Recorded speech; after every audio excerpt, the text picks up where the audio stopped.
రాబోయే 3 సంవత్సరాల్లో జగన్మోహన్ రెడ్డి రాజకీయ ఎత్తుగడలు ఎలా ఉండబోతున్నాయి, రాష్ట్రాన్ని ఏ రకంగా విచ్ఛిన్నం చేసే కుట్రలు పన్నుతున్నాడో బట్టబయలు చేసే ముందు జగన్మోహన్ రెడ్డి ఇవాళ ఒక 9 మంది పొలిటికల్ స్ట్రాటజీ బృందాన్ని కలిసి దాదాపు గంటన్నర పాటు వాళ్ళతో సమావేశమయ్యి వాళ్ళని దిశానిర్దేశాలు చేశాడు. ఆ సమావేశంలో Jaganmohan Reddy criminal mind set ఎంత భయంకరంగా ఉంటుంది అనేది వాళ్ళ పార్టీలో ఉన్న నాయకులకు అర్థమైంది. పొలిటికల్ స్ట్రాటజీ కన్సల్టెంట్స్ ఎవరైతే వచ్చారో వాళ్ళకు కూడా అవాక్కయ్యారంట జగన్మోహన్ రెడ్డి మాటలు విని. ఆంధ్రప్రదేశ్ రాష్ట్రంలో రాబోయే 3 సంవత్సరాల్లో జగన్మోహన్ రెడ్డి కార్యకలాపాలు, జగన్మోహన్ రెడ్డి పార్టీ చేసే వికృత విన్యాసాలు ఎంత భయంకరంగా ఉండబోతే వినండి.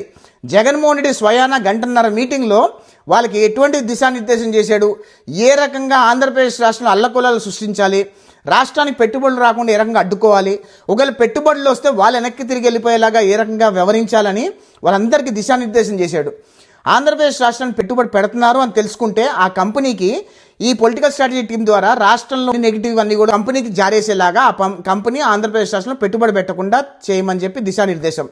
రెండోది, ఒకవేళ ఆంధ్రప్రదేశ్ రాష్ట్రంలో పెట్టుబడి వస్తే ఆ పెట్టుబడికి ప్రభుత్వం ఎక్కడైనా భూ కేటాయింపులు చేస్తే ఆ భూ కేటాయింపుల మీద ఈ పొలిటికల్ స్ట్రాటజీస్లో కొంతమంది వాళ్ళ పార్టీ సభ్యులతో కోర్టులో కేసులు వేయించడం. మూడోది, ఒకవేళ పెట్టుబడులు వచ్చి గ్రౌండ్ అయ్యి ప్రభుత్వం ప్రజల్లోకి తీసుకెళ్లే ప్రయత్నం చేస్తే అది ప్రజల్లోకి వెళ్లకుండా డైవర్షన్ పాలిటిక్స్ చేసి మొత్తం యావత్ భారతదేశం ఉలిక్కిపడేలాగా ఇష్యూస్ ఉండాలి అని చెప్పి వాళ్ళకి దిశానిర్దేశం చేశాడు. జగన్మోహన్ రెడ్డి నోటి నుంచి ఇంకో డైలాగ్ కూడా ఉదాహరణ ఇచ్చాడంట. ఒక మైనర్ బాలిక రేప్ కేసు చేస్తే అది స్టేట్ ఇష్యూయే కాదు, సెంట్రల్ ఇష్యూ అవుతుంది, అలాంటివి డైవర్షన్కి వాడండి అని చెప్పారంట. జగన్మోహన్ రెడ్డి క్లియర్ స్ట్రాటజీ ఏంటంటే రాష్ట్రంలో శాంతి భద్రతలు లేకుండా చేయడమే Jaganmohan Reddy strategy, first strategy. Second strategy ఏంటంటే రాష్ట్ర ప్రజలందరూ కూడా కూటమి ప్రభుత్వం అబద్ధాలు చెప్తుంది అని చెప్పి ఏదో రకంగా తిమ్మిని బొమ్మిని చేసే ప్రయత్నం చేయడం. మూడో స్ట్రాటజీ ఏంటంటే ఆంధ్రప్రదేశ్ రాష్ట్రంలో ఎక్కడెక్కడైతే వైఎస్ఆర్ కాంగ్రెస్ పార్టీకి అనుకూలమైన అధికారులు ఉంటారో అక్కడ ఇలాంటి యాంటీ సోషల్ ఎలిమెంట్స్ కుర్మాయించి అక్కడ ఈ గ్యాంగ్ రేప్స్ కానివ్వండి, మైనర్ బాలికల మీద రేపులు కానివ్వండి, యాసిడ్ దాడులు కానీ, బ్లేడ్ బ్యాచ్లు కానీ, దొంగలు కానీ, గంజాయి యాక్టివిటీ కానీ, చీప్ లిక్కర్ యాక్టివిటీ కానీ, ఇలాంటివన్నీ ఎక్కడైతే వైఎస్ఆర్ కాంగ్రెస్ పార్టీకి అనుకూలంగా ఉన్న అధికారులు ఉంటారో అక్కడ అట్లాంటి ఏరియాస్లో ఇలాంటివి చేయండి అని చెప్పి వాళ్ళకి దిశానిర్దేశం చేయడం జరిగింది. అంటే జగన్మోహన్ రెడ్డి క్రిమినల్ థాట్స్ కూడా వైఎస్ఆర్ కాంగ్రెస్ పార్టీ వాళ్ళకు కూడా నచ్చట్లా. ఆ సమావేశంలో ఉన్న మాజీ మంత్రులు, మాజీ ఎమ్మెల్యేలకు కూడా జగన్మోహన్ రెడ్డి క్రిమినల్ థాట్ చూసి అవాక్కయ్యారు వాళ్ళందరూ కూడా.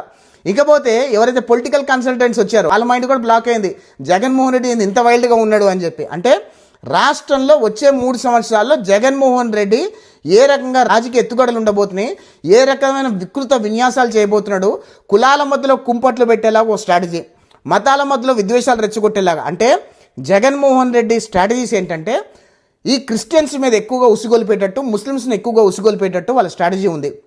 ఎక్కువగా క్రిస్టియన్ చర్చెస్ని పగలగొట్టేటట్టు, ముస్లిం సోదరుల్ని కించపరిచేటట్టు, కాపు కులానికి కమ్మ కులానికి చిచ్చు పెట్టేటట్టు, కాపు కులం మధ్యలో కమ్మ కులం మధ్యలో రిఫ్ట్ తీసుకొచ్చేయాలని, ఇలా ఎన్నో, అంటే గంటన్నర సమావేశంలో ఎన్నో స్ట్రాటజీస్ జగన్మోహన్ రెడ్డి చర్చించాడు.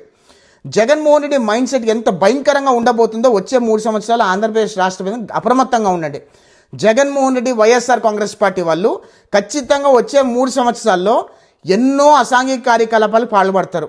అవన్నీ ప్రభుత్వమే చేసేస్తారు. ప్రభుత్వమే చేస్తుందని చెప్పి నమ్మించి మోసం చేసే ప్రయత్నం చేస్తారు. దయచేసి ఆలోచన చేయండి. ఇవాళ జగన్మోహన్ రెడ్డి 9 మంది పొలిటికల్ స్ట్రాటజీ బృందానికి గంటన్నర పాటు సమావేశమయ్యి ఒక దిశానిర్దేశం చేసి ఒక క్రిమినల్ యాక్టివిటీస్, ఒక క్రిమినల్ గైడెన్స్, రాష్ట్రాన్ని ఏ రకంగా విచ్ఛిన్నం చేయాలి అనే కుట్ర పని ఏ రకంగా వాళ్ళని గైడ్ చేసి ఏ రకంగా రాష్ట్రాన్ని ఏ రకంగా అధోగతి పాల్చేయాలనుకుంటున్నాడు. దయచేసి ప్రజలందరూ ఆలోచన చేయండి. ఇంకా ఇన్ డీటెయిల్గా ఏమేమి మాట్లాడాడు ఏంటి అనేది ఒక వైట్ బోర్డు తీసుకొని ఎన్ని కుట్రలు పన్నాడు, కుట్రల ప్రకారం ఏమేమి చేయబోతున్నాడు అనేది ఖచ్చితంగా వచ్చే వీడియోలో స్పష్టంగా ఎక్స్ప్లెయిన్ చేసే ప్రయత్నం చేస్తా. కానీ దయచేసి ప్రజలందరూ కూడా వచ్చే 3 సంవత్సరాల్లో జగన్మోహన్ రెడ్డి చేసే కుట్రలకి మీరు మోసపోకండి. జగన్మోహన్ రెడ్డి ఆంధ్రప్రదేశ్ రాష్ట్రాన్ని సర్వనాశనం చేయడం కోసం పనిచేస్తున్న విషయం గమనించమని కోరుతున్నా. జై హింద్.